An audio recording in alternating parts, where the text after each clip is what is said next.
Hi everyone, it's Casey Williams. Well, pretty often people come to me and say, I have 3 kids, 4 kids, what do I buy?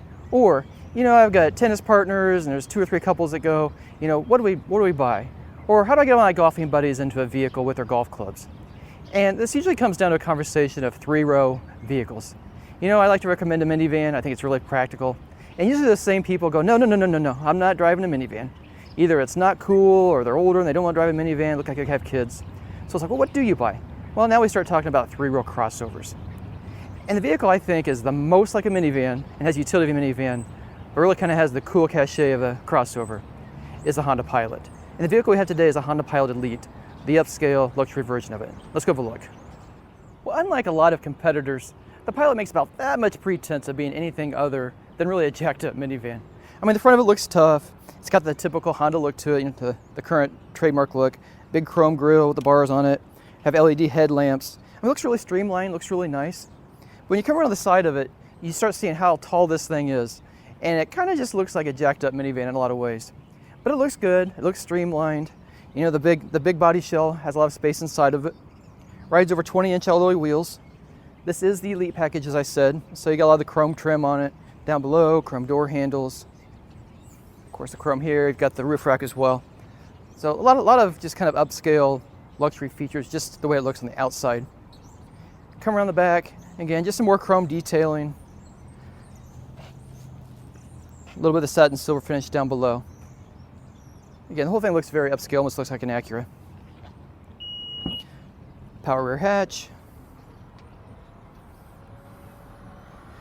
And the one thing you're going to notice when you move into the back of it is you're probably not going to travel across country with 6 people in this. There's plenty of space in the 3rd row. Again, I think that's probably the closest to passenger space to a minivan you're going to find in a 3-row crossover. But you can see there's not a lot of space right here once you get that seat up.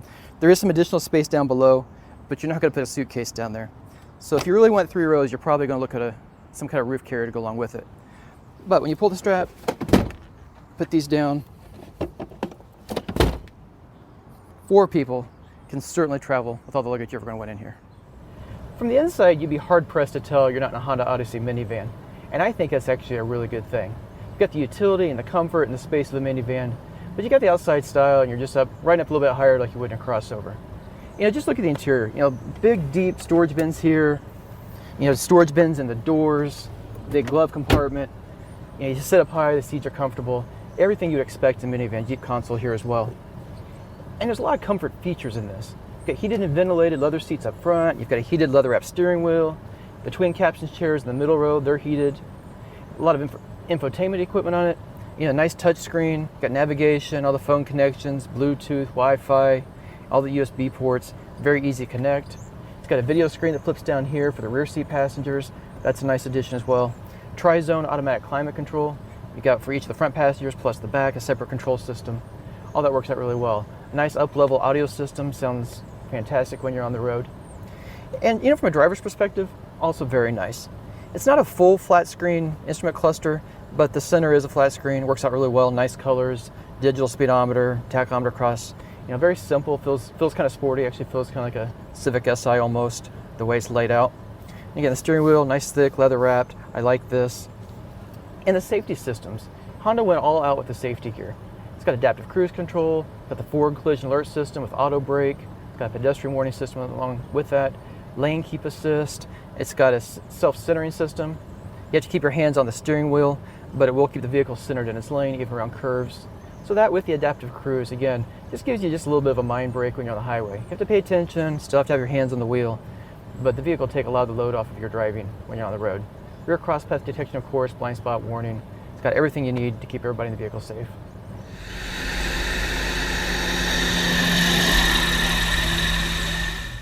Well, driving the Pilot is more like driving a minivan than it is driving a sports car, but that's exactly what this thing should be. You're going to load up your family, you're going to drive, to Disney World, you're going to drive across the country, you're going to take vacation in it, you may even pull a boat or a camper with it, so it's not supposed to be a sports car. And in that vein, it's really a nice vehicle. Has plenty of power, has a 3.5-liter V6, generates 280 horsepower. That's enough to pull about 5,000 pounds, so you can put a camper or a boat, like I said, behind it. Fuel economy is pretty good. 19 miles per gallon in the city, 26 miles per gallon on the highway. It'd be nice if it was a couple mile per gallon better on the highway, but again, this is a pretty big vehicle, and with all-wheel drive, that's not bad. It does have auto stop-start, pauses the engine at stoplights, stop signs, so it gets you a little bit of a boost in fuel economy there. That's just about right. 9-speed automatic transmission, which I like too, because a lot of the competitors have continuously variable transmissions that sometimes can sound a little whiny, they sound a little buzzy. Sounds like a high-powered weed eater sometimes. With a 9-speed transmission, it just shifts like a normal vehicle. And it's just the right amount of shifting down on the highway. You just kind of touch on the throttle a little bit, it just shifts down a gear, a couple gears, and it just feels just right to keep you going on the highway. Very nice. Plenty of power, even with 4-6 people and your luggage aboard, enough power to keep it moving. But the rest of the driving experience is also nice. You do sit up high, you can see out well.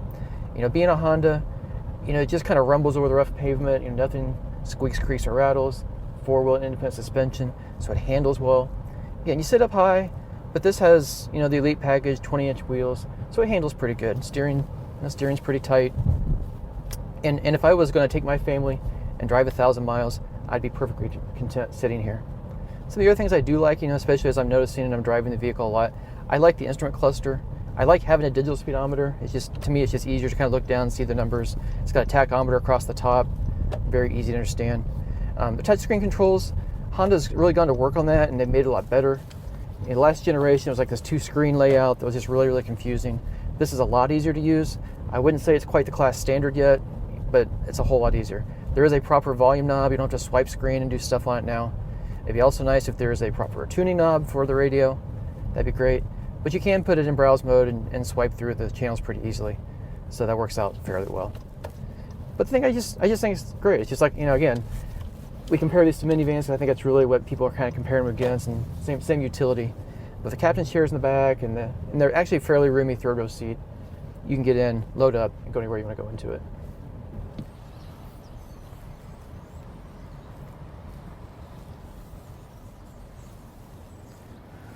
When you need a minivan, but you just can't bring yourself to buy one, the Honda Pilot really is the vehicle to buy.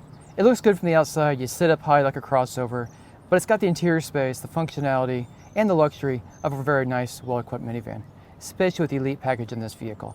Everything you could ever want in a car. Well, let's talk about price. So the Pilot starts about $31,500. This one, out the door with everything on it, $48,120. That puts it right there with the Ford Explorer, the Buick Enclave, and vehicles like that. Well, next week we'll have another fun car. Until then, storm forward.